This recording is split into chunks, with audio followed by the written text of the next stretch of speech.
8월의 마지막 거래일입니다. 오늘장, 금요일장 좀 시작은 좋았는데 지금 현재 상황으로는 외국인들의 매도세 때문에 점차 상승폭을 반납을 하면서 코스피, 코스닥 양 지수 모두 약보합세 보이고 있습니다. 자, 그런 가운데에서도 앞으로 9월의 전략을 점검해 보면서 상승을 누려볼 수 있는 종목들 이 시간을 통해서 발굴해 보시면 좋을 것 같은데요. 오늘 이분과 함께 해보겠습니다. KB증권 프라임클럽 유영화 과장님 나와 계십니다. 과장님 어서 오세요. 안녕하십니까. 네, 과장님과 이전에 만나봤던 종목들 리뷰 먼저 진행을 해보려고 하는데요. 8월에 만나봤던 대표적인 종목 두 가지 여쭤보겠습니다. 8월 8일 공개해 주셨던 GS P&L, 지금 캐대언 열풍을 비롯해서 여러 가지 호텔 쇼티지에 대한 모멘텀이 기대된다라는 관점으로 말씀을 해주셨고요. 최고가 기준 상승률 5.6% 기록을 하고 있습니다. 현재 구간에서의 대응 궁금하고요. 자, 그리고 이 종목은 정말 놀랍습니다. 8월 22일, 바로 지난주에 공개해 주셨던 종목인데요. 이 종목 과장님께서 말씀하셨던 날이 매수의 마지막 기회였던 것 같습니다. 20.2% 일주일 만에 최고가 기준 상승률 기록을 해주고 있고요. 현재 주가도 여전히 높은 수준 9만 원대에서 거래가 되고 있습니다. 자, GS P&L, ABL 바이오에 대한 현 구간에서의 대응 전략 궁금한데요. 과장님 어떻게 해볼까요?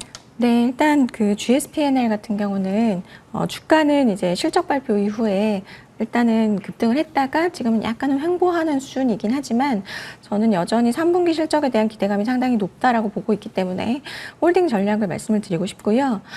일단 GS P&L이 속해 있는 이 테마는 호텔이죠.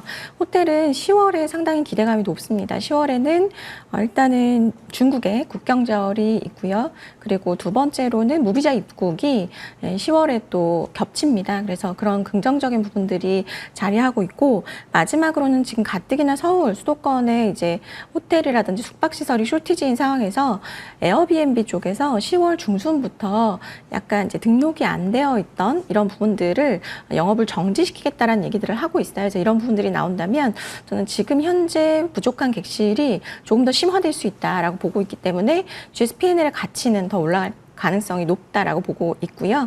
두 번째로는 이제 ABL 바이오인데 ABL 바이오는 그때 이제 말씀드렸던 것이 그랩바디 B 플랫폼으로 기반으로 해가지고 BBB 플랫폼, 그러니까 뇌혈관 장벽을 뚫고 약물을 전달하는 그 기술을 말씀을 드렸었는데 그 기술을 제가 말씀드렸던 것은 확장성이었어요.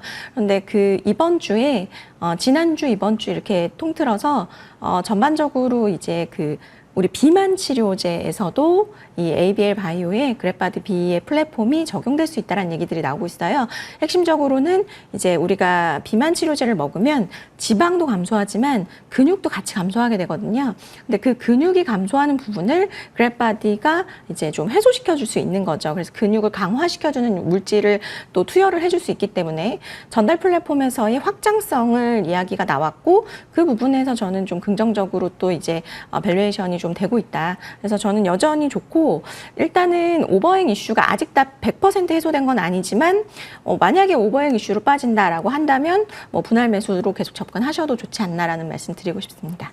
예, GS P&L 그리고 ABL 바이오에 대한 추가 전략 들어봤는데요. ABL 바이오 한 주 만에 급등이 시현이 됐습니다. 하지만 두 종목 모두 홀딩 관점 제시를 해주셨고요. 앞으로의 전략까지 챙겨가시면 좋겠습니다.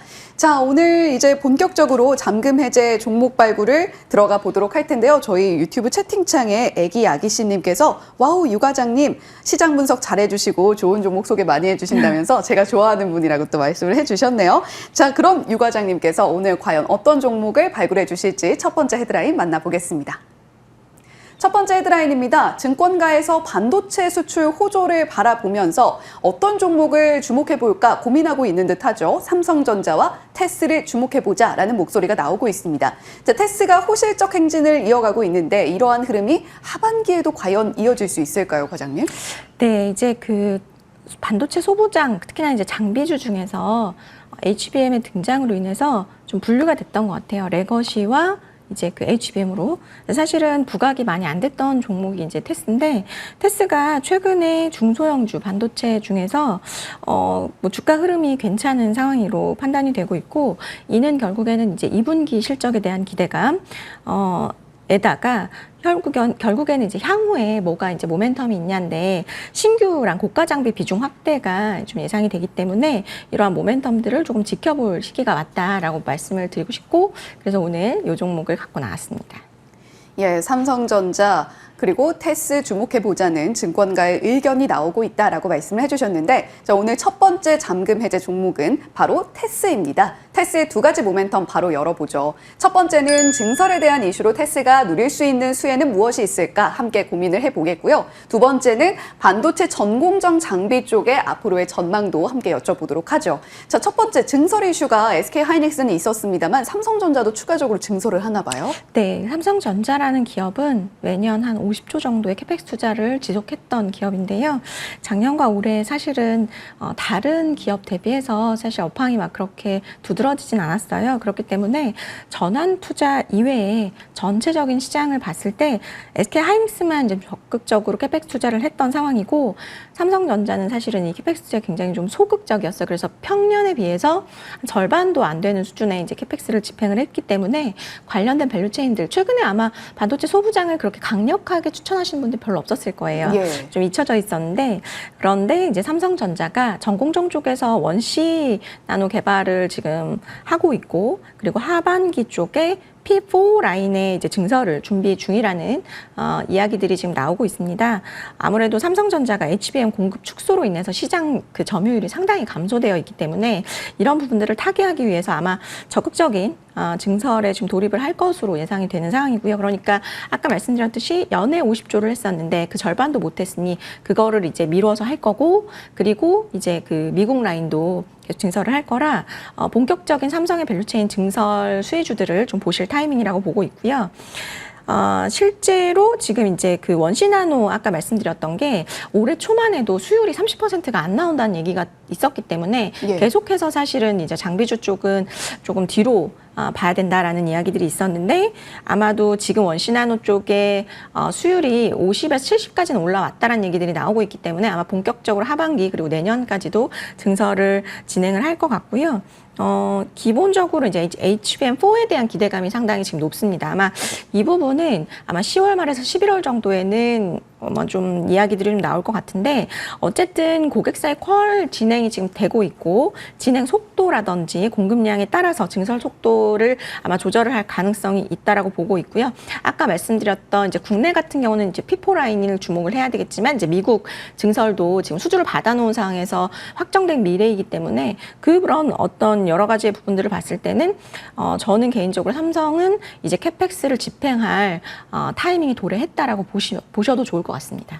예, 이제 삼성의 증설 모멘텀에 주목을 하면서 반도체 소부장단의 종목들을 지켜볼 때가 됐다라는 이야기와 함께 테스 강조를 해주셨고요. 두 번째 키워드가 이 PCVD 이 부분이 전공정 장비 쪽이잖아요. 네. 사실 HBM이 부각이 되면서 후공정 쪽은 크게 움직이는 모습을 보여줬는데 네. 전공정의 이제 시기가 오는 건가요? 네, 그럴 것 같습니다. 아무래도 이제 증설을 하다 보면 전공정을 빼놓을 수가 없고 그리고 이제 그 동안 증설이 좀 더뎌졌던 동안 또 신규 장비의 도입 같은 것들도 많이 이제 좀 진행이 됐기 때문에 주목을 해보시면 좋을 것 같고 기본적으로 이제 증착 장비, 그러니까 방막을 하는 장비라고 보시면 될 것 같고요. 해외 고객사의 비중은 이제 15% 내외 정도 되고 그리고 국내 탑2, 그러니까 닉스와 전자 쪽으로는 50 정도로 보시면 될 것 같아요. 그래서 둘 다 지금 수혜가 될 수 있다라고 보시면 좋을 것 같고 올해 영업이익이 한 620억 그리고 내년이 한 680억에서 700억 정도 얘기가 나오고 있는데 뭐 오필 마진도 한 20%대로 긍정적이기 때문에 잘 지켜보시면 좋을 것 같고요. 고객사 신규 회피향으로 이제 매출 본격적으로 인식하는 시점은 아마도 올해 4분기부터 되지 않을까라고 예상을 하고 있고 기대가 되는 신규 장비는 이제 아마 올해 연간 총 기준으로 했을 때 한 10% 정도 되고 이제 내년에는 조금 더 늘어날 것으로 판단이 되고 있고요. 신규 PCVD 장비 같은 경우는 이제 두 가지 정도라고 보시면 될 것 같아요. 로우 K하고 이제 BSD라고 하는 장비인데 일단은 로우 K 같은 경우는 작년 4Q부터 선단 공정 쪽에서 디램향으로 벌써 매출 발생을 하고 있는 상황이고요. BSD 장비 같은 경우도 고객사 한 곳으로 낸드 쪽으로 초도 매출 상반기 중으로 지금 나오고 있는 상황이라고 보시면 될 것 같고 현재 고객사 다른 고객사 한쪽이 퀄 테스트 진행 중이라고 알려지고 있습니다. 기본적으로 이제 PSD 장비의 확장성에 기대를 하고 있는 상황이고, 뭐 결국에는 HBM 쪽도 이제 되게 중요한데, HBM 이제 공정을 하다가 보면은 이 웨이퍼 휨 현상이 있습니다. 예. 기본적으로 동사가 하는 방막에 대한 어떤 이제 플라즈마 증착이 그건데, 결국에는 이런 부분들을 이 동사가 좀 해결해 줄 수 있는 이 신규 장비를 지금 가지고 있기 때문에 이런 부분에 있어서 아마도 계속해서 신규 장비에 대한 그런 부분, ASP가 올라가는 부분들이 부각이 될 가능성이 높다라고 보시면 좋을 것 같습니다. 예, 테스 오늘장에서 3만 원 위쪽에서 거래 이어가고 있는데요. 그렇다면 저희가 가격 전략은 어떻게 수립해 보면 좋을까요? 네, 저는 뭐 지금 구간도 그렇게 비싸지 않다라고 보고 있고, 일단은 매수 가는 구간은 3만 원 이하 말씀드리겠고요. 목표가는 36,000원, 손절가는 24,000원 말씀드리겠습니다. 예, 테스에 대한 가격 전략 체크를 해봤습니다. 지금 구간에서도 비싸지 않게 느껴지는 주가다라고 말씀을 해주셨으니까요. 목표가 36,000원 기억하시면서 가격 전략 짜보시면 좋을 것 같습니다. 두 번째 헤드라인 바로 이어서 살펴보시죠. 두 번째 헤드라인입니다. 대주주 지분 매각, 보통은 주가에는 악재로 작용을 하는 경우가 많은데 LS 에코에너지는 주가가 훨훨 날고 있죠. 블록데이 속에서 성장성이 부각되고 있는 영향인데 LS 에코에너지 지금 사도 될까요? LS 에코에너지가 이제 좀 주목을 해보실 타이밍이 온 것 같아요. 예. 여러 가지 측면으로 봤을 때 지금 지분 매각이 이슈보다는 뭐 미국도 그렇고 우리나라도 그렇고 정부 정책의 수혜가 동사로 좀 적용이 되고 있다라고 보고 있고, 그래서 저는 지금 오히려 시장이 좀 주목하고 있지 않을 때 오히려 저희는 접근을 좀 해볼 필요가 있지 않나라고 판단을 하고 있습니다. 예, LS 에코에너지 오히려 지금이 매수 적기가 아닌가라는 말씀을 해주셨습니다. 그렇다면 지금 자리하고 있는 모멘텀들 역시 하나하나 체크를 해보시죠. LS 에코에너지의 첫 번째 포인트는요, 에너지 고속도로 정책주로서 부각될 수 있는 가능성입니다. 그리고 히토류에 대한 모멘텀도 함께 자리하고 있는 상황인데요. 자, 지금 에너지 고속도로 정부가 구축하려고 애를 쓰고 있는 것으로 강력한 모멘텀이 될 수 있을 것 같은데, LS 에코에너지는 이 안에서 어떤 역할을 담당할 수 있을까요? 네, 일단은 그 정부의 정책의 어떤 부분을 주목해야 되느냐부터 말씀을 드리면, 예. 이재명 정부의 청사진 국정운영 5개년 계획이 이미 발표가 되었고, 이 중에서 사실은 새롭게 좀 주목해야 될 부분은 에너지 고속도로라고 보시면 될 것 같아요. 많이 들어는 보셨을 텐데, 재생에너지 같은 경우는 입지가 제약적입니다. 사실은 아무데나 만들 수 없기 때문에 지금 이 서남부권 쪽에 집중이 되어 있다라고 보시면 될 것 같아요. 근데 그러니까 결국에 여기서 생산된 에너지를 어떻게 하면은 산단이 있는 이 수도권까지 끌어올 수 있겠느냐, 손실 없이. 그게 핵심이라고 보시면 될 것 같고요. 그렇기 때문에 이 입지라든지 간헐성의 제약으로 송전 인프라가 상당히 중요한데, 결국에는 이 아마도 이제 과거에 송전탑 이 이제 세워지는 부분, 밀양 송전탑 사건을 보시더라도 송전탑으로는 쉽지가 않습니다. 왜냐하면 이제 반발도 심하시고 하니까.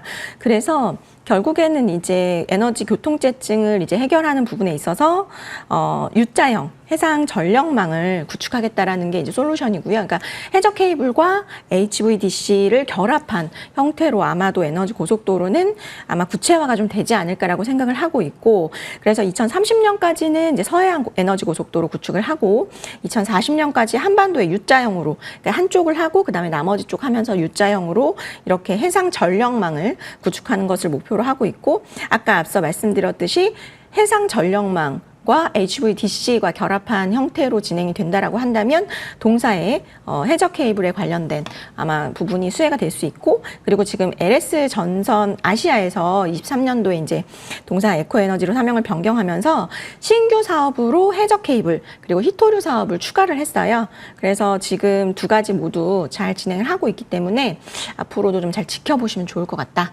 네, 그런 생각입니다.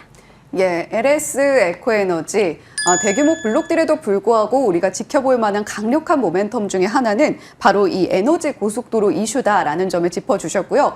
LS 에코에너지가 보유하고 있는 초고압 전선 그리고 해저 케이블 능력이 부각될 수 있다라는 점 강조를 해주셨습니다. 두 번째 키워드, 저희 히토류에 대한 부분들도 짚고 넘어가야 될 것 같은데요. 최근에 미국이 중국을 견제하는 차원에서 히토류 패권 확보하려고 굉장히 애를 쓰고 있잖아요. 네. LS 에코에너지가 히토류 모멘텀으로 누릴 수 있는 수혜 어떤 게 있을까요? 일단 그 동사가 베트남에서 30년 동안의 업력을 가지고 있기 때문에 그 지역 네트워크 기반으로 해서 베트남이 이제 지금은 아닌데 23년도까지만 해도 히토류가 매장량이 2위다 이런 얘기들이 있었어요. 근데 아직 뭐 2위까지는 아니지만 어쨌든 히토류 개발업을 지금 추진을 하고 있고 24년에 우리나라 한국지질자원연구원에서 이 나라가 그러니까 가지고 있는 히토류 정제 기술을 동사에게 넘겨줬어요. 그래서 그 부분이 굉장히 저는 주요하고 히토류는 매장량은 어느 나라에나 있긴 합니다. 근데 뭐 이제 중국이 많고 하지만 결국에 핵심은 정제를 하는 부분이거든요. 왜냐하면 정제를 할 때